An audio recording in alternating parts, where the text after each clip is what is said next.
Halo semuanya, selamat datang. Pernah kepikiran nggak sih di tengah keberagaman yang luar biasa banget, gimana caranya negara kepulauan kayak Indonesia ini bisa tetap bersatu? Oke, yuk kita bedah sama-sama. Jadi, pertanyaannya gini, gimana caranya sebuah bangsa dengan belasan ribu pulau dan ratusan budaya bisa hidup rukun dan harmonis?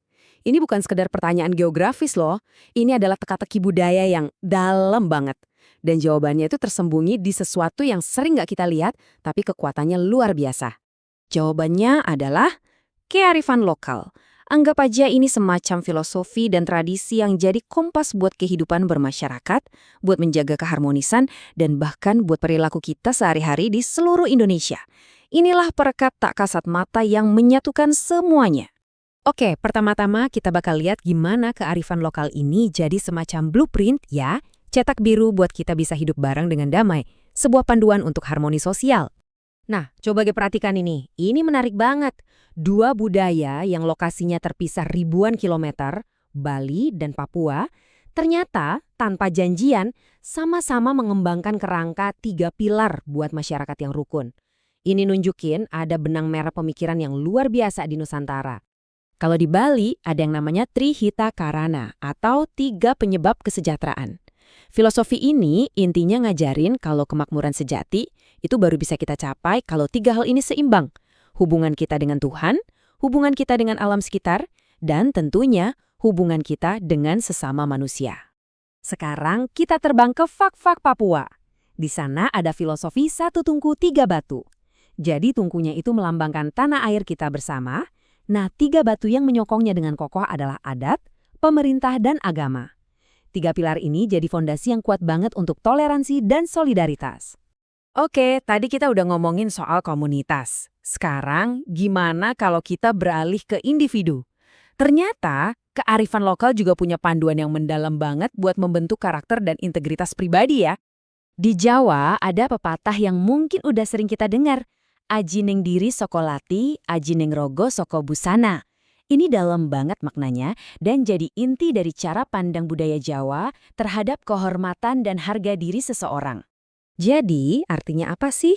Sederhananya, harga diri seseorang itu dinilai dari tutur katanya, dan rasa hormat datang dari penampilan yang sopan dan pantas. Ini menekankan pentingnya komunikasi yang bijak dan cara kita membawa diri di tengah masyarakat. Kita geser sedikit ke tanah Sunda. Di sini kita nemuin 5 pilar karakter yang ideal. Ada kajer, artinya sehat jasmani dan rohani. Terus bager, yaitu baik hati dan suka menolong. Benar, yang berarti jujur dan benar. Lalu ada singar, artinya mawas diri dan teliti. Dan terakhir pinter, yaitu cerdas dan bijaksana. Komplit banget kan? Coba kita gali lebih dalam soal singar. Ini bukan sekedar cerdas ya, tapi ini soal mawas diri, cermat, dan yang paling penting, memprioritaskan orang lain sebelum diri sendiri. Ini pelajaran yang luar biasa tentang empati dan menghargai sudut pandang orang lain. Dan yang terakhir, tapi nggak kalah penting, mari kita bahas tema ketiga yang sangat kuat, kearifan ekologis. Atau bagaimana alam semesta ini menjadi guru terbesar dalam berbagai filosofi di Nusantara. Masyarakat Baduy hidup dengan sebuah prinsip yang indah banget. Lojor te menang dipotong, pondok te menang disambung. Kalau diartiin secara harfiah ya, yang panjang tidak boleh dipotong dan yang pendek tidak boleh disambung. Tapi artinya dalam praktik gimana? Nah, kalimat puitis ini ternyata diterjemahkan jadi aturan yang sangat nyata.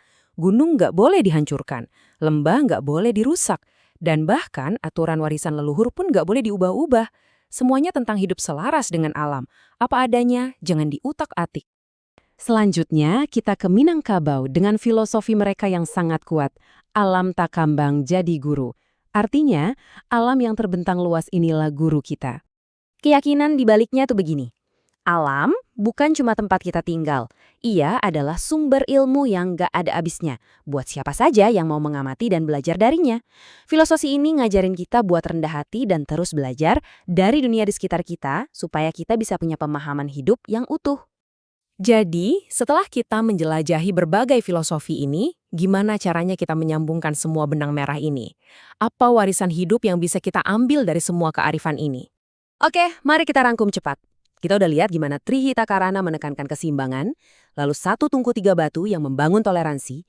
Kita juga belajar dari falsafah Jawa tentang kehormatan, dari 5 kebajikan Sunda untuk karakter yang baik, dari prinsip Baduy untuk hidup selaras dengan alam, dan terakhir, dari gagasan Minangkabau bahwa alam adalah guru terbesar kita.